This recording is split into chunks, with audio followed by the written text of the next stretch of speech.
Okay, I'm here with Debbie from Texas. And again, as you properly mentioned, there is no coincidence in the world. We're coming from Jerusalem, you're coming from Texas. The Biden administration has initiated a series of proposals this week that are being discussed as we speak here in Geneva. And I've been asking people all day and nobody's heard of it, but we finally found a group that has not only heard of it, but came in special to pray about it. So can you tell us a little bit about it and what you know and why you're here? Howdy. So about 10 days ago, I was reading about the WHO, and there apparently is a man named Jim Rogowski. I don't know how to say his name. And he discovered on the WHO website articles for amendment, because in the United States, we can't just delegates can't just show up to a meeting and vote for something. They need our Congress to approve it. But It's called a democracy, right? former Vice President Joe Biden, through his HHS, sent undercover, there was no press conference, a set of amendments. I don't remember if it's 13 or 18, somewhere in there. And so amendments that would go to an existing treaty, and therefore the Congress would not need to approve it for it to be law. It would essentially usurp the power of the American people and the people of every nation who's here. There's 193, 194 expected to be here. It would cede our national sovereignty to the one person in charge of the WHO if there's an actual or even a perceived threat. This one person could say, I'm going into Israel, I'm going into Nigeria, I'm going into Algeria, any country that it suspects of something without that government's approval, and start locking things down, start initiating any kind of measures that he deems, or she, it happens to be a he right now, that he deems is a threat to our health. That could include, and as you probably know, in the United States of America, Roe v. Wade, a landmark case, is about to be overturned, and child sacrifice, the murder of an unborn, preborn child, will come to it won't really come to an end. It'll then go back to the states, and each state will get to choose. So that, I believe, is one of the reasons. There are probably many others, but one of the reasons that precipitated the under the table, if you will, because the WHO requires, before their WHA meeting, there needs to be 4 months advance notice of an initiative. So the member states here, they got notice 4 months ago. Now, where was the media? Unaware, or they didn't care to report it. You have to ask yourself why. Why is that? And national sovereignty for nations everywhere is threatened at the moment, but God is greater. And I believe he's going to squash this in the name of Jesus. In the name, that's my heart. So when you speak about a threat, you're speaking about a public health threat that has not been defined, so they can define it however they literally, like. the wording said perceived or actual. It could be this new monkeypox pandemic. It could be women's health, reproductive. Well, we know women, they start off as a baby and they're preborn. So the health of all the women, over 60 million children that were killed in America, half of those approximately were women. The right to life is way more important than the right to your convenience. Not only that, there are so many families that want to adopt children. Why is it so expensive to adopt children when there are so many being killed? It doesn't make sense. But Roe v. Wade being overturned would not outlaw abortion. It would direct the issue back to each and every state. Nonetheless, Let's see, Debbie from Texas, you're very far away from Texas right now.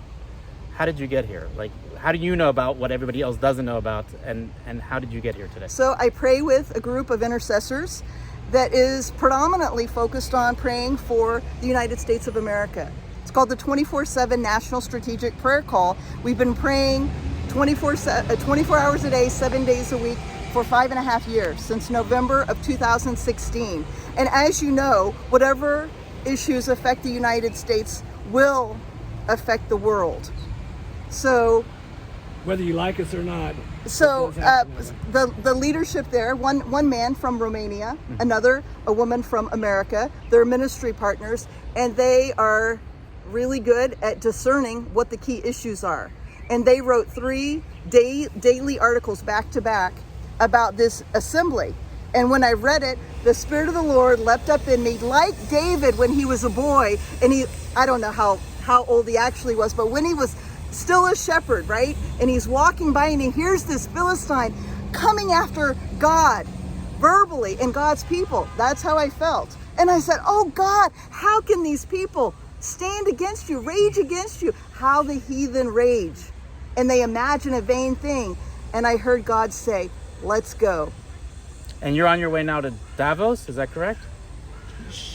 Oh, that's a secret. Oh, we have to edit that out. There are things going on in other places, though, Yes. right? Yeah. So we have to be vigilant about what's going on around the world. Yes. And the other one against Israel, the N27. Oh, do you want to talk about that also? Or do you want to talk about I'll that? talk about it. I don't know what you're talking So about. there's an amendment also. Who are you? My name's Daniel. Also from Texas. Yes. Okay, Daniel from Texas. And so there's one on Israel, I believe it's N27 or H27 amendment. And it's about giving money to the Palestinians, the Syrians, and the country north of y'all. Lebanon, maybe? Lebanon, yes. Thank you. And but it's actually, it's like, okay, what are you going to do with all this money? What are you going to do with that? And of course, you hear the chatter always going on. We want Israel, the Palestinians saying they want their money. Well, the land. Give us this. That's been going on forever. And it's like, well, what are you going to be doing it? Why? Let's go read it, right? Like the other ones, you can go there and read it, but that one's not there. And it's like, why isn't it there? Why can't we see what they're going to be doing with the money to fund these groups? And most in Palestine and Syria right now, and that's all Iran, man. Iranian soldiers.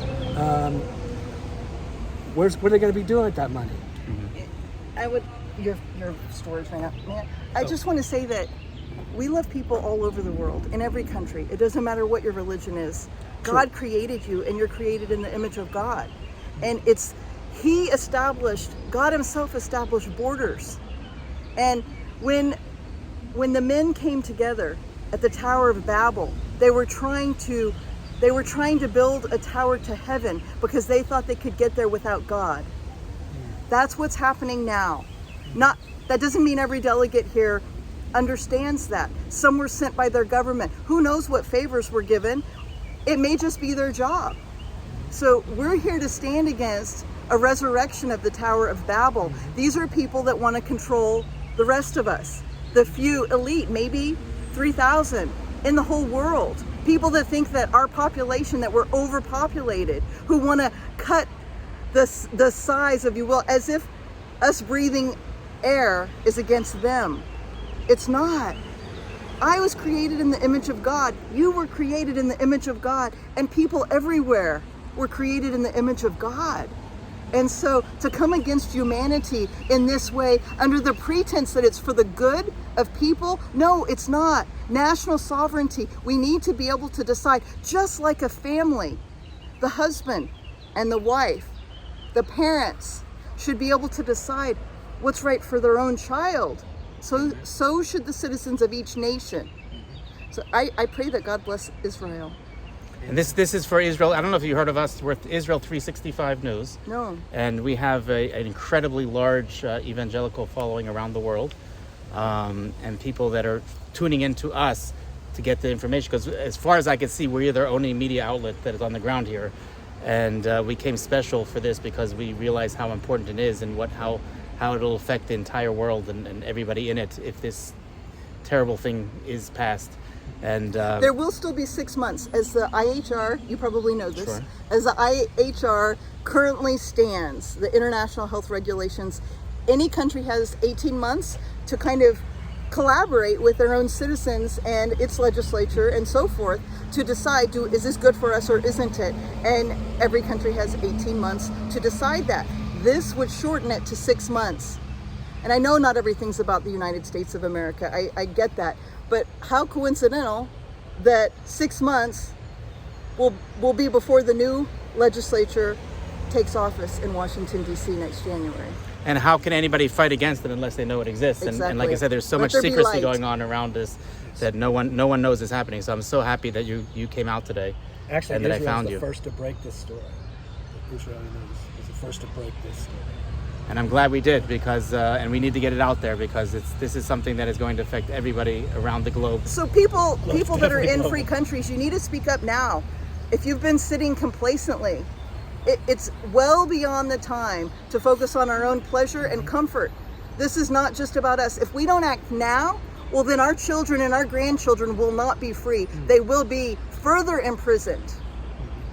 So, I mean, it's good to pray, but you also need to act. And we know what happened in the Tower of Babel. That didn't end well. So It did not. So we know that God will take care of us, but we have to do our part. And I'm glad you're here, coming from around the world to do that. Nice And to meet you. it's incredible that we're meeting each other here with a shofar here from Jerusalem, from Texas, from Romania. Actually, you passed near us, and I told you shalom. That's right. That's right. That's why you turn Right. around. That's why I heard the blow. I heard the blast of the shofar, and I responded.